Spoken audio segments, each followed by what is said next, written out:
आजीच्या मायेची उबदार अंघोळ, आजीच्या हातचे पाणी जणू आकाशातून आलेलं गाणंच। आजीच्या हातचं पाणी जणू आकाशातून आलेलं गाणंच।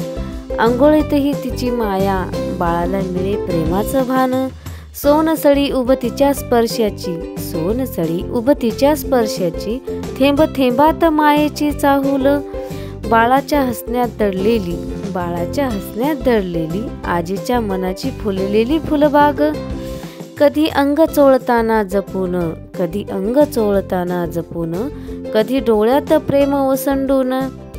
तिच्या हातात साऱ्या चिंता विरघळून, बाळ होतं शांत अगदी सुकून।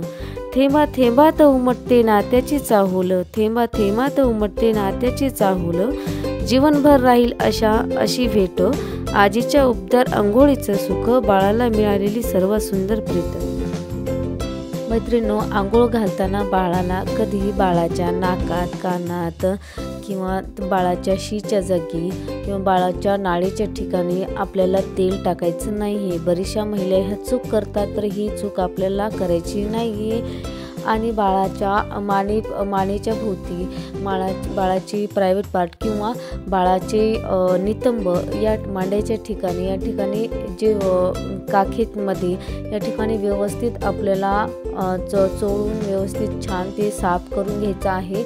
आणि आंघोळ झाल्याच्या नंतर बाळाला कोरडं पण त्या ठिकाणी व्यवस्थित करायचं आहे। आता हिवाळ्याच्या दिवसामध्ये सर्वात शेवटी आपल्याला डोकं धुवायचं आहे आणि सुरुवातीला आपल्याला डोकं कोरडं करायचं आहे। ही छोटीशी गोष्ट खूप महत्त्वाची आहे। व्हिडिओ आवडला तर लाईक, शेअर आणि सबस्क्राईब करा।